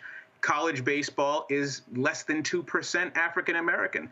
So the reason why there's only 6.3% black participation in the sport now is because you're not looking for black people to play your sport. The reason why you had so many black players back in the day was because baseball didn't have to compete for them. Now baseball has to compete for that African American player with basketball, with football, because the other sports will pay for you to play. College will pay for you to come play basketball. They will pay for you to play football. But baseball is a non-revenue college sport. So nobody's paying for black people to develop their baseball skills. And now that infrastructure has shifted to the Dominican Republic, black players are disappearing. And I've always said that, you know, it's such a cop-out to say, well, you know, black kids would rather play football and they'd rather play basketball. Not true. You put a ball in front of a kid, he's going to play with it. There's no question about that. The question is that baseball has priced itself out of the black player. It's not looking for the black player. It doesn't want to compete for the black player. And that's why they have all these initiatives now to try to get those players back. Rebecca. You know, earlier you talked about Willie Mays' numbers and how it isn't as comparable to others. I think that was your point. So if we were to add his numbers from playing in the Negro Leagues and add it to his numbers playing for MLB, what is his overall numbers and how does that compare with other greats in baseball? Yeah, well, they wouldn't be that different because Mays was only in the Negro Leagues for not even a year. He played for the Birmingham Black Barons, I think, in '48. Well, in fact, he was quoted last week, Howard. He was like, "Hey, that's pretty cool. I had, what did he say? I had 100 hits added." Exactly. Yeah, when they brought the Negro League records, he was like, "Okay." He said, "That's pretty cool." Yeah, exactly. But Willie, you know, he was in the tail end. The Negro Leagues wouldn't have made a difference for him in terms of his numbers. His numbers were enormous. Let's not, you know, okay, Henry put up huge numbers, Bonds put up huge numbers. He would have, I do believe Mays would have gotten to 714 homers had he not missed 2 years in the military. But Willie Mays put up enormous numbers. Right. 3,000 hits, 660 home runs, so 500 plus home runs, 1,900 RBIs. This man played 13 straight years in center field at 150 games or more. He's a giant, and no matter how however you want to cut it, if you want to do it by the numbers, go ahead. If you want to do it by the eye test, go ahead. However you want. If you want to do it just by name recognition and reputation, one of the things that I always tell players is that that we think that you're going to survive time, but time replaces all of us. It hasn't replaced Willie Mays, and because he was that big. And there are certain guys that are they're the Mount, they're the Mount Rushmore, they're the Everest of the game. And he was one of them. He is still the guy that everybody compares when you're looking at 5'2" players. Can you hit for average, hit for power, run, catch, and throw? He could do everything. I do find it interesting, though, and I saw this clip, and I want to get your thoughts, because he was asked, hey, who do you think is the greatest player of all time? And look, there's very few people who say, hey, me. But he said this here. Listen. He was the best player other than Willie Mays in New York. I mean, of your teammates. Well, I hate to say this, Joe, but my best player, the guy that I picked, wasn't my teammate. He was Roberto Clemente, who played with the Pirates. I first saw Clemente in 1954 down in Puerto Rico. I had to go out and help him in any ways as far as ground ball was concerned, but he could throw, he could run, he could hit, he could do just about everything, and I think he was pretty close to anybody that played baseball-wise. He didn't hit a lot of home runs, but he will carry downtown. You know, he hit 25, 26 right now, and today they call that a superstar, 25 home runs, you know, but in those days he was just a mediocre home run hitter. He wasn't a home run hitter then, but the reason I didn't pick my teammate is that maybe I look at things different when it comes to players, and I think Clemente was Clemente was a hell of a baseball player. Oh, and once again, and go talk to my late great friend Henry Aaron, as our friend Henry, and Henry got what did he win? 1 Gold Glove or 2 Gold Gloves, and then Clemente won them all in right field. They were just. And I think that's one of the other things about that time period, Roland, is that because baseball was so far ahead of the other sports, and because integration had taken so long, you had this unbelievable glut of talent. I mean, let's not forget, Frank Robinson was out there in right field, too. So you had Henry, Clemente, and, Mays in the outfield. You had an Aaron in right field. You had all of these players. You had so many of these great players. And the beauty of it was that they had something to prove. They were not detached from the black struggle. They were involved in the black struggle. And that includes Clemente, because one of the things I love about Clemente was that he's one of the few Latino players who identified as black. He saw himself in the black struggle. Today, there's this, the story of Pan-Africanism in sports, in baseball especially, doesn't really exist. You talk to a black player in the Dominican Republic, they want to fight you. They're not black, they're Dominican.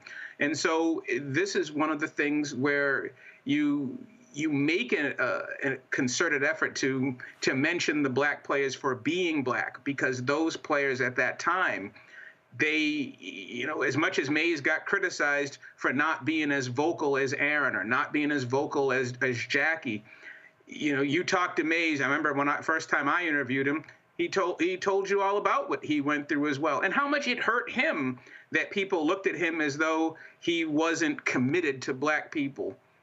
Simply because he was out there making everybody enjoy themselves too. Willie had a lot of scars. Indeed. And one of the things that drives me crazy when I really do look at some of these baseball writers and think, what the hell were you thinking? And I looked at the numbers, 94.7% of the ballots. How in the hell was Willie Mays, along with so many others, not a unanimous selection to the Hall of Fame is just beyond me. Well, as a Hall of Fame voter, it doesn't bother me nearly that much. I mean, Aaron got a pretty, Tom Seaver was, 98.3, 90, little higher than that. Mariano Rivera is the first unanimous and probably not the last, because people look at it differently. Back then, it was old school. It was just different. There were some guys on the, some voters just wouldn't vote for you on the first ballot no matter what. So, but once again, there was no, Jackie Robinson got 77.5%. First ballot Hall of Fame, you had to get 75. So he squeaked right in, and he's Jackie Robinson. Well, let's also keep in mind the baseball press box was extremely racist as well. Was? is. Well, you're in it, so you can speak to today. So 100% right. There you go. Al Brian, always good to see you, my brother. Look, you always got some book you're working on. So what was the most recent book that came out? Oh, you mean the most one I'm working on when I'm about to log off right now? I've got 2 weeks to finish this next book. I am doing I'm writing the story of July 18th, 1949. And that was when Jackie Robinson testified against Paul Robeson on American Activities Committee. It's a story of these two gigantic black men being pitted against each other in service of white America during the Cold War. Cannot wait to read that. I cannot wait to finish it. That's not an athletic book. That's a history book, Cold War, all that stuff combined. And so yeah, that is definitely can't wait. So we're gonna let you go so you can go finish that book. Hal Bryant, my brother, I appreciate it. Thanks a lot. All right, now, thank you, Roland. Folks, got to go to a break. We come back. World Sickle Cell Day is today on this Juneteenth. We'll discuss that next, right here. Roland Martin Unfiltered on the Black Star Network.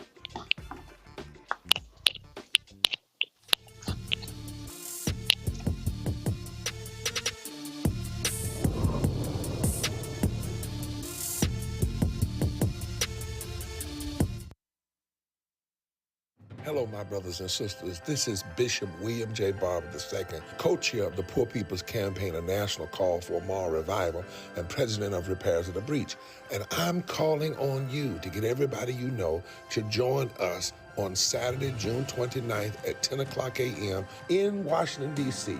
on Pennsylvania and 3rd for the mass poor people's low-wage workers assembly and moral march on Washington and to the polls, and the post effort to reach 15 million poor and low-wage infrequent voters who, if they vote, can change the outcome of our politics in this country.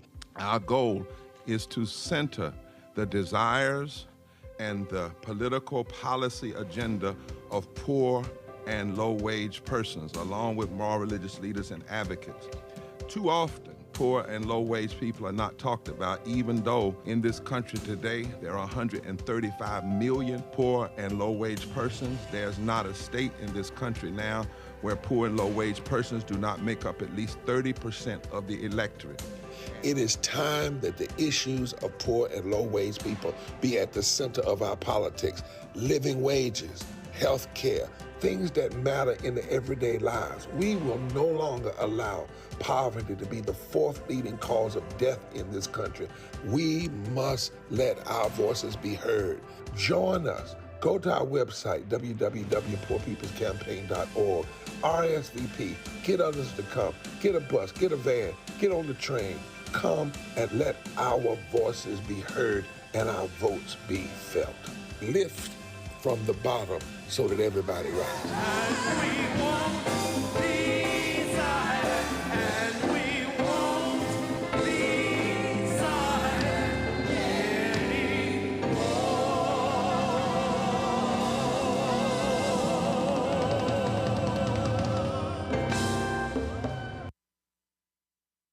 It's John Murray, the executive producer of the new Sherry Shepherd Talk Show. This is your boy, Earthquake. And you're tuned in to Roland Martin Unfiltered.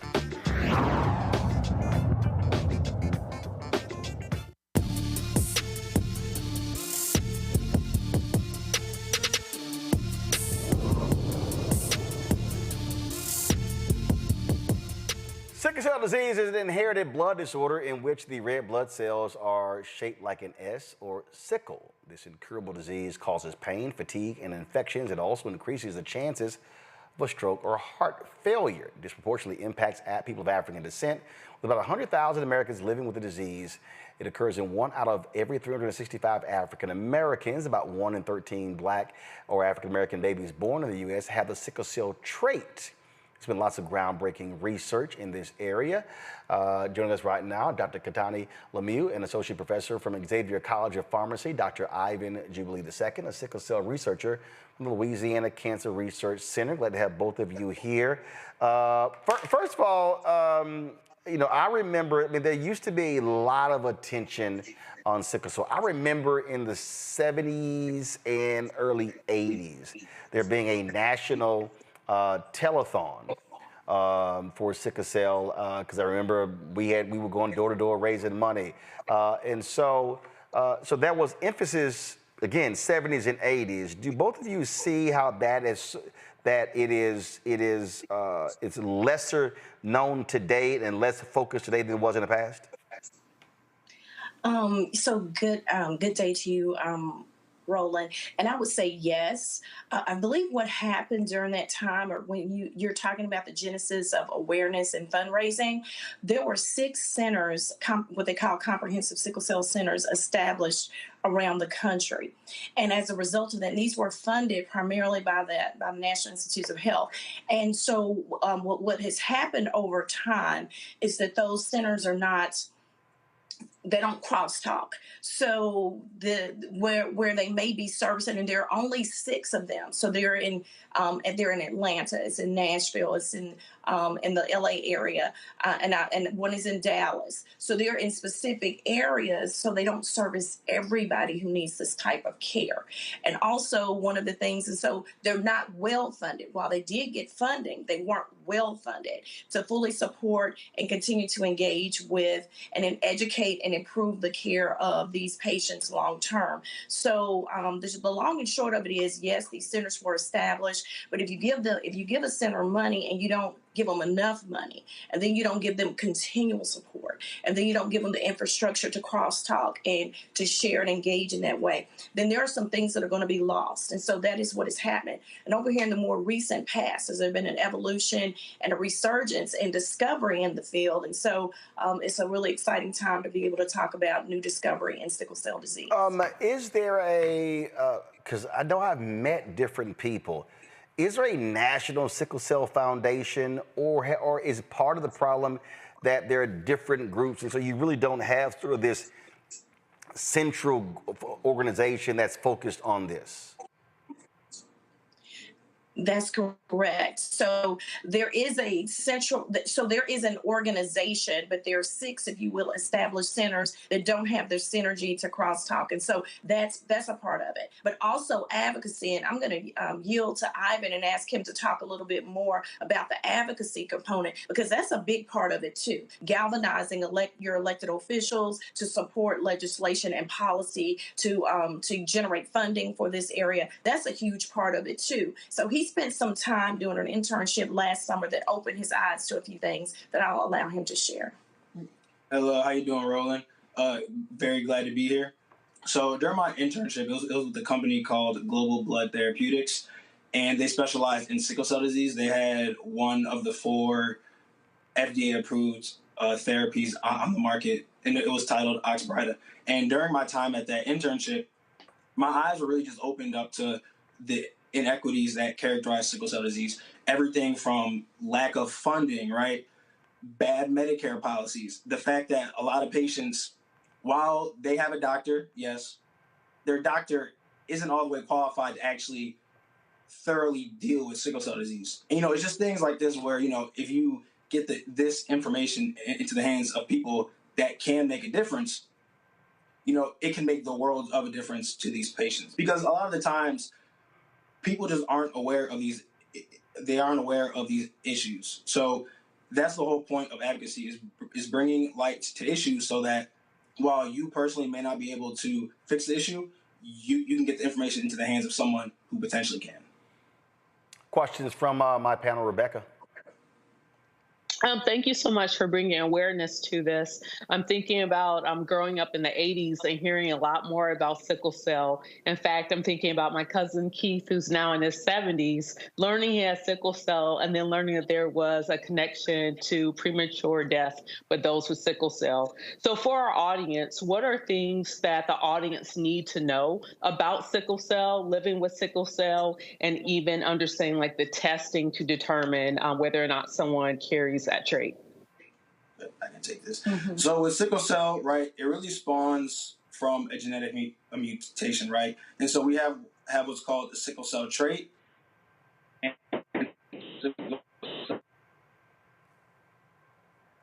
All right, hold tight 1 second. Looks like you're. There are about 2.5 million. Hold on 1 second. Your video is breaking up. So go ahead now. Start again. Go ahead. So we have what's called sickle cell trait and sickle cell disease. There are about 2.5 million people that are living with sickle cell trait. But however, to have full-blown sickle cell disease, you need 2 copies, one from mom, one from dad. So when you have these 2 copies, right, that's when you have full-blown sickle cell disease. And this is where you see the, everything, from your pain crises, right, a decreased life expectancy. So the only way that you really can know that you have sickle cell is to get genetically tested. All right, Robert. And thank both of you for all the work that you do raising awareness around this. Again, I also feel like I heard a whole lot more about this in the 80s and early 90s than we do today. What are some things we can do to help raise awareness around this? Because I feel almost as if the treatments have gotten too good to the point that people don't take this seriously as being an issue and kind of push it off as being just kind of a life annoyance as being opposed to being something that really impacts our lives. What are things we can do in our own communities to make sure people better understand the dangers of this and the treatments that are resources that are available? Sure. So I'll start by saying our approach to actually research.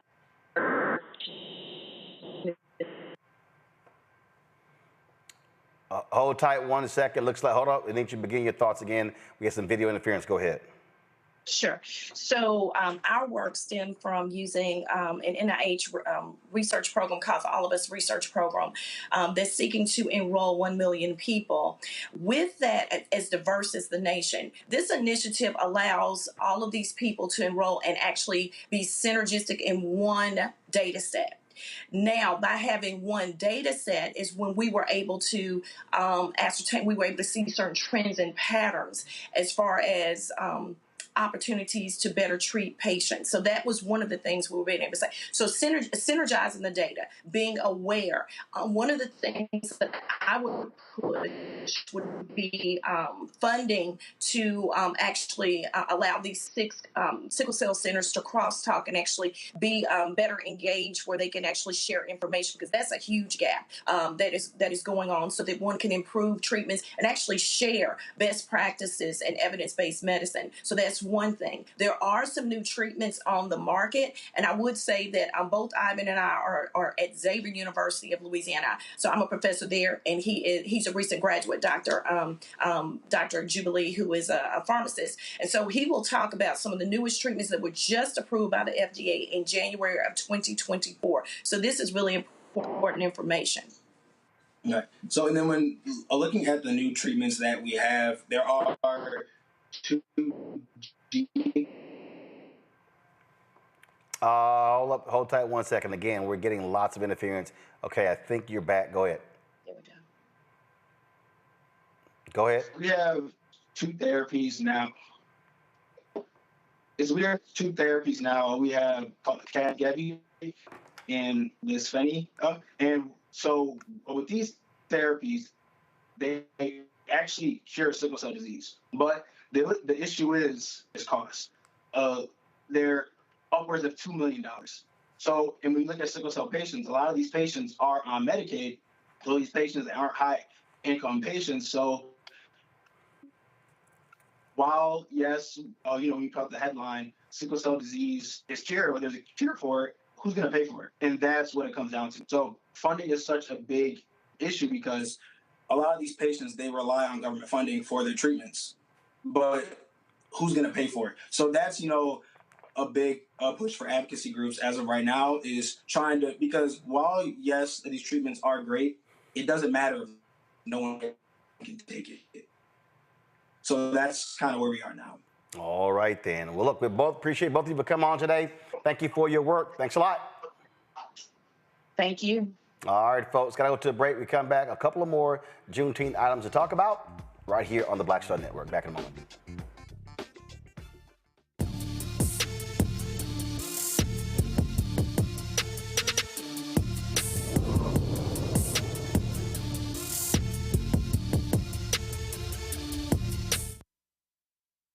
Next on the Black Table, a man Cornel West calls the greatest democratic theorist of his generation. Adolph Reed joins us to talk about his eventful life and his book, The South, Jim Crow and its Afterlives. Somewhere between an electoral sweep or an out-and-out coup or putsch, I think the danger is quite real. Join us for The Black Table, only on the Black Star Network. We are the culture. We blaze trails. We define our future. We are the heart and soul of America. This Juneteenth, we celebrate freedom. Freedom to live, breathe, play, choose, marry, and vote. We are one America. And with Joe Biden and Kamala Harris, we're ready to face the future. Together, we can't stop now. I'm Joe Biden, and I approve this message. This is Essence Atkins. Mr. Love King of R&B, Raheem Devon. It's me, Sherry Shepard, and you know what you're watching. You're watching Roland Martin, Unfiltered.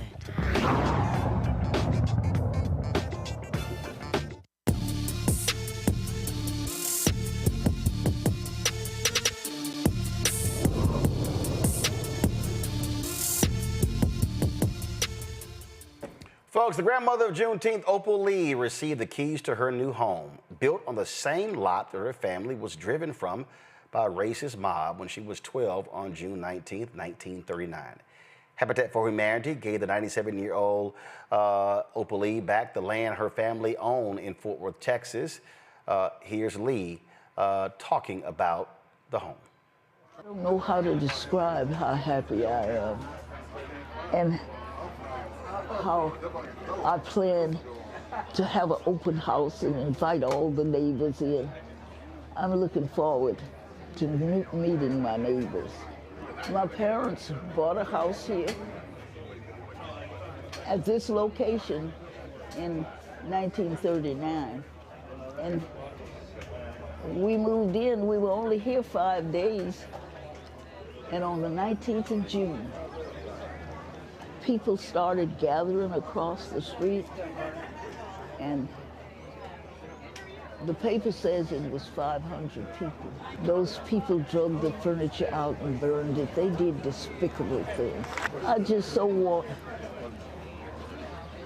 this community and others to work together to make this the best city, the best state, the best country in the whole wide world. And we can do it together. Our Bible says that we are brother's keeper, and we should. All right, so congratulations to Opal Lee. Folks, Dr. Gerald Horne, a history professor at the University of Houston, has written about a number of topics, and one of his books dealt with the issue of the Texas Civil War, which predated the United States Civil War. And in the interview with his book, he talked about this interesting, what he discovered, interesting facts regarding black troops in Juneteenth. Watch this. I mean, can I add a vignette about some new revelations about Juneteenth? Yeah, go ahead. So, I'm working on this book that would have been published now, but for the pandemic. So we all know about Juneteenth, June 19, 1865. Supposedly, General Granger shows up and tells the Negroes that they're free.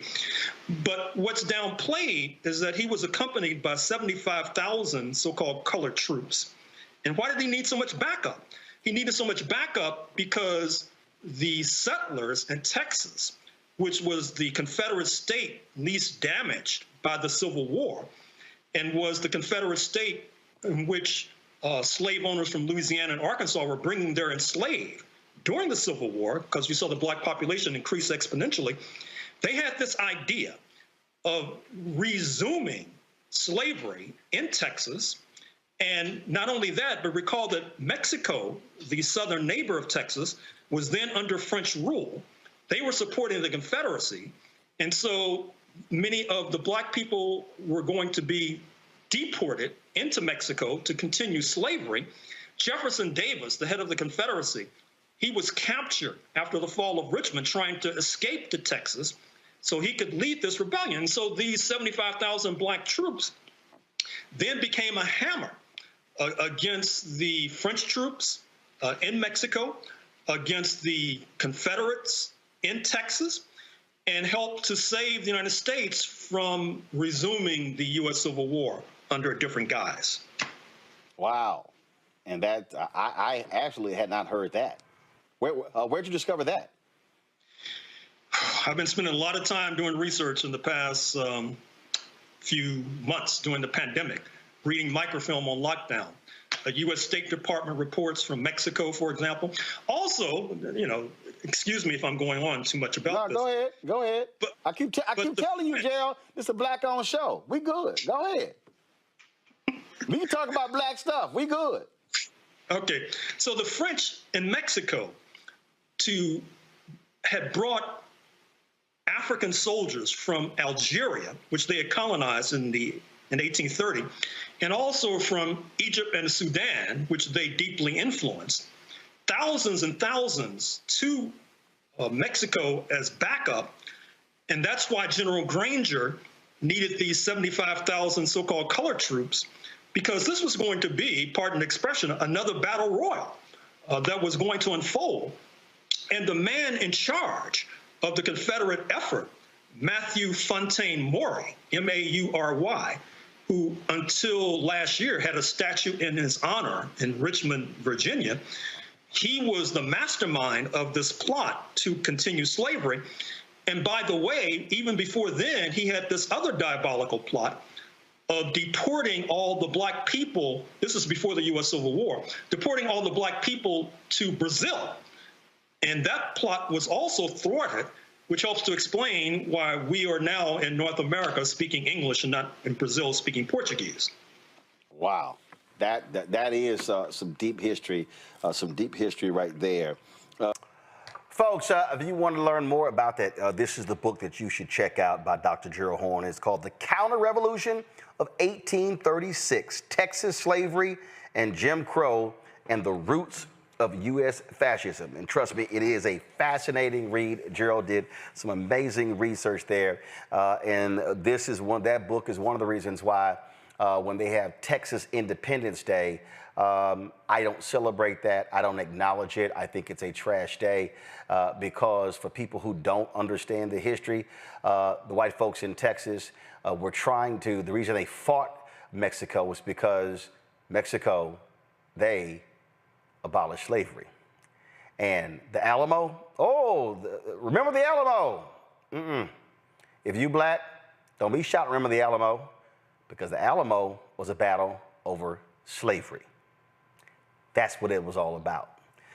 This is also why, final comments here, why history is critically important, Rebecca. And so we must, again, make sure that on this particular day here, it's not a focus, as we started the show off, with parties and concerts. No, we must deal with the actual history, the real history. And what Gerald laid out there, those federal troops, the reason they were important, because those federal troops actually went plantation to plantation, freeing folks, because the racists in Texas, if left to their own devices, would have never done it. That's why it was 2 years late. There were people in Texas who were aware of the Emancipation Proclamation, but they made it perfectly clear, we ain't stopping, this is making too much money for us. This is why history matters. And I'm going to call out something that Robert said earlier that I think is super important. It's the reason why inside of our Black families, we need to be teaching this history, because we can't expect for this to be taught in schools. Many of your audience know that I was born and raised in Omaha, Nebraska. Nebraska is very white. Teaching Black history wasn't the top of the curriculum list in Nebraska. But one thing that I appreciate about my mother is she made sure that every single Saturday we were learning something about Black history, understanding that the reason why both sides of my family ended up in Nebraska was because of racism and Jim Crow, heavily prevalent in the South. They got it in the North too, but they went to the North because of opportunities. My mom made sure that by the time I was 7 years old, 8 years old, 9 years old, I've watched Eyes on the Prize multiple times. The Black History Museum in Omaha, Nebraska, my mom not only would make us go, she would even volunteer. So I spent a lot of time there, and my dad too. So understanding how it is important in our Black families to make sure that we're teaching history, because it's not going to happen in public education education in public schools. It's not, quite frankly, it's not going to happen in private schools. You know why? Because it doesn't make money. It's not in the best interest of this very racist colonial state, as Dr. Carr says, this white, what I think he calls it the white settler colonial state that we live in. It's not in their best interest for Black folks to understand their history, understand that we're not powerless, we are powerful, we have overcome, and we literally built this country. We demand reparations because it is owed to us, not because it is a handout. So firmly understanding where we came from gives us a blueprint in where we should go going towards the future. So once again, this is Juneteenth. This is Happy Jubilee Day. This is liberation. This is freedom. But it's also a call back to the strength of our ancestors propelling us to move forward. Robert? We live in a day and time right now where every piece of information is accessible. It's only a question of whether or not we are willing to go out there and get it. We have to start thinking of ourselves as African Americans, as part of the larger African diaspora and part of the civilization state that is. There's a difference between a civilization state and a nation state. A nation state is like America, Great Britain, France, that are built upon these national ideas and conceptualizations. A civilization state is when you're thinking about the Indus Valley culture, which is continued today in India. The Chinese culture has been around for 8,000 years.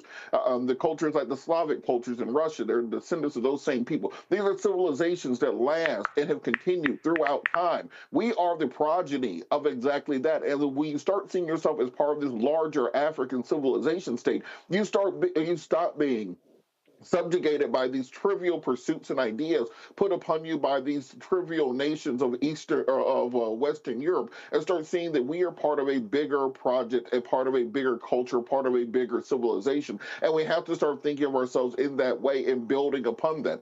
So as we're celebrating Juneteenth, it's not simply enough to honor those who came before and to celebrate what we have achieved. It's about rebuilding that civilization that's been destroyed through 500 years of European colonialism, subjugation, slavery, rape, and destruction. And how do we put ourselves back in the position we were previously and that we were in for millennia before that? When we see ourselves as a civilization, we are strong. When we see ourselves as subjects, we are weak. Reparations is just the start to rebuilding of our civilization. Folks, history is important, and so that's why we focus on that on this show, having great voices as well, giving you the kind of information you're not going to get anywhere else.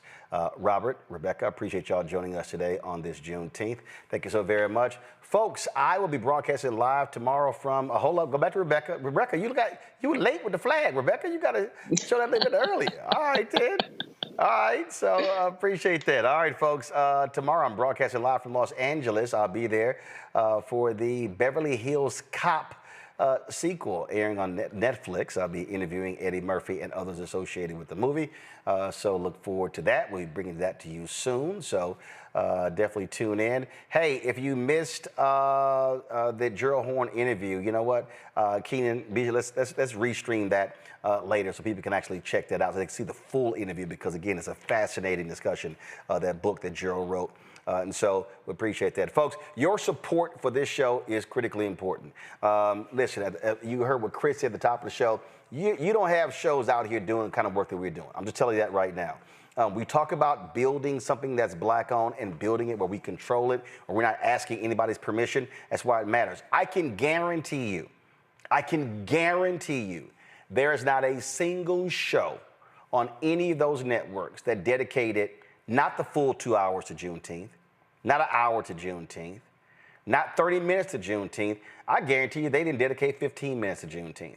And so when we center us, we matter. And that's why this show matters. So first, all the folks who are on YouTube, hit the like button. I know y'all playing around over there. Hit that doggone like button so we can be easily at 1,000 likes. So let's do that. Also, join our Bring the Funk fan club. Your resources make it possible for us to do the work that we do. You can send your check and money order to P.O. Box 57196, Washington, D.C. 20037-0196.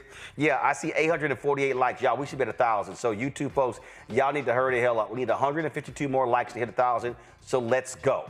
Okay, let's get it done right now. Click right now. Cash App, $RM Unfiltered. PayPal, R Martin Unfiltered. Venmo is RM Unfiltered. Zelle, Roland at RolandSMartin.com. Roland at RolandMartinUnfiltered.com. Download the Black Star Network app, Apple phone, Android phone, Apple TV, Android TV, Roku, Amazon Fire TV, Xbox One, Samsung Smart TV. Also, be sure to get a copy of my book, White Fear, How the Browning of America is Making White Folks Lose Their Minds, available at bookstores nationwide, Ben Bella Books, Amazon, Barnes & Noble, IndieBound, Bookshop, Chapters, Books A Million, Target. Get the audio version on Audible. Folks, that's it. Y'all have a fantastic Juneteenth. And also, hold up, let me show this real quick. Y'all can keep playing the music. And you know what? I totally forgot. I totally forgot, y'all. When we signed off last Friday, I totally forgot to wish everybody Happy Father's Day. But we don't focus on no day. We focus longer than that. So big shout out to all the fathers out there. So this is our week. So we don't get the kind of love other folks get, but we're gonna keep doing our thing here with Father's Day. But give me 1 second. I gotta find a quick photo here. Let me see if I can find it. It was posted. Let me see if I can find it, y'all. I gotta give a birthday shout out. So let's see here. Y'all know I got 1,000. Okay, that ain't it. Okay, let me go over here. Give me 1 second. And while I'm doing this, the YouTube people, I'm watching y'all. Y'all playing around. Y'all are not sitting here, hit that doggone button. So y'all need to go ahead and hit that like button, so we can sit here and hit 1,000 likes. And so I'm buying y'all some time for us to hit 1,000 likes. So here we go. Shout out to my sister Kenya on the left. Today is her birthday.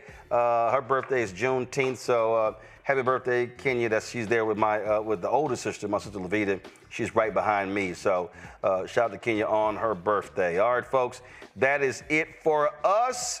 I will see you guys tomorrow right here on Roland Martin Unfiltered. Yes, and we got to 1,000 likes on YouTube. See, so all that time it worked. Thanks a bunch. Y'all enjoy the rest of the holiday. Keep it real, keep it black, because this day is ours.